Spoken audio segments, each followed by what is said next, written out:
everyone!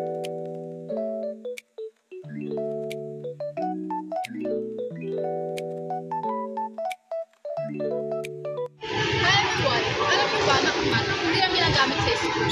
Ginagamit din ito sa pang-araw-araw na buhay. Sa pag-budget, pamimili, pagluluto at pati na ang sales points. In this video, ipapakita namin ang 7 real-life applications of mathematics. Narinig din natin dito ang mga karanasan ng mga taong gumagamit ng math sa pang-araw-araw na buhay.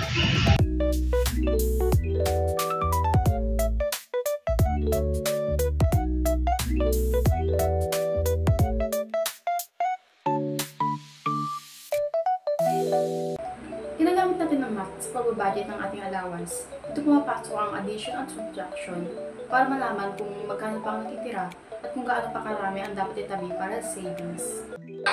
Paano po nakakatulong ang math sa pagbabudget ng allowance nyo?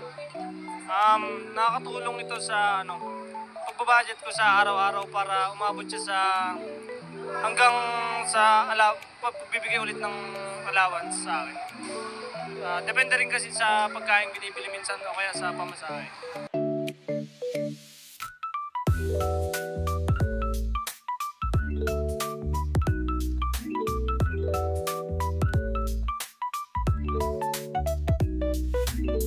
Pag namimili tayo, gamitin natin ang math para malaman kung sulit ba talaga ang sale. Sa percentages, nalalaman natin kung magkano ang babayaran natin pagkatapos ng discount. Paano po makakatulong ang math sa inyong pamilya? Hindi, kailangan magtipid ka kung magaling sa presyo ng mga datigla. Ito, walang makakamura. Ayun ang pipiliin mo, mura.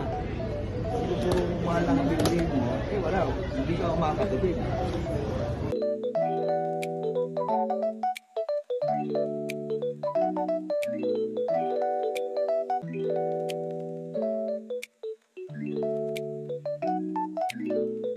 Mahalaga rin ang math.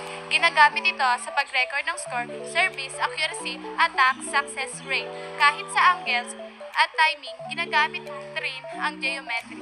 Sa volleyball, paano makakatulong ang math?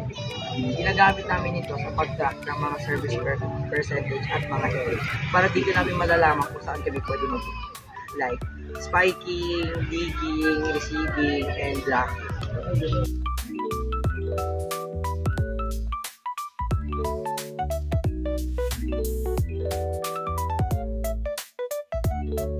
Sa exercise, ginagamit din natin ang math.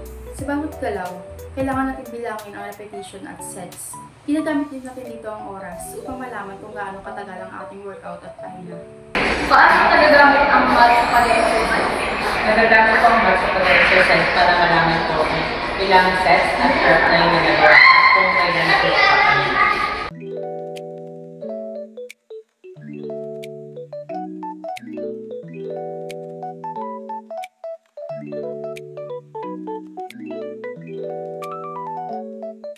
Math din ang ginagamit natin sa time management. Ginagamit natin ang division at fraction para matingin ang oras sa pag-aaral, pahinga at gawaing bahay. Nagamit mo ba ang math sa pag-manage ng oras mo? For me po, yes. Ginagamit ko po ang math sa pag-manage ng oras ko. Dahil po sa student and nagtitinda rin po, mas magalaga po kasi na gamitin ang time management para hindi po kayo mag-ahol at mag-cram sa oras. Yun po.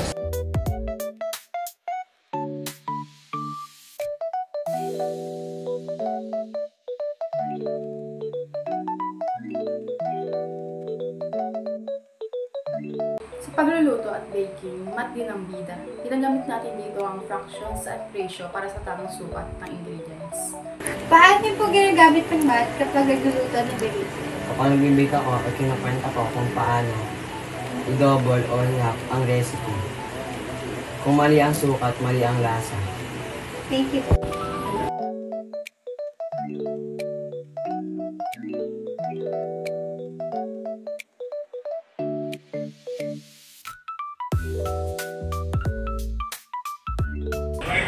Sa negosyo, sobrang importante ng math. Dito mo malalaman kung may kita ka pa ba o lugi ka na. At kung paano i-compute ang mga presyo ng produkto. Nakakatulong ang math sa negosyo. Malaking tulong ng math sa negosyo.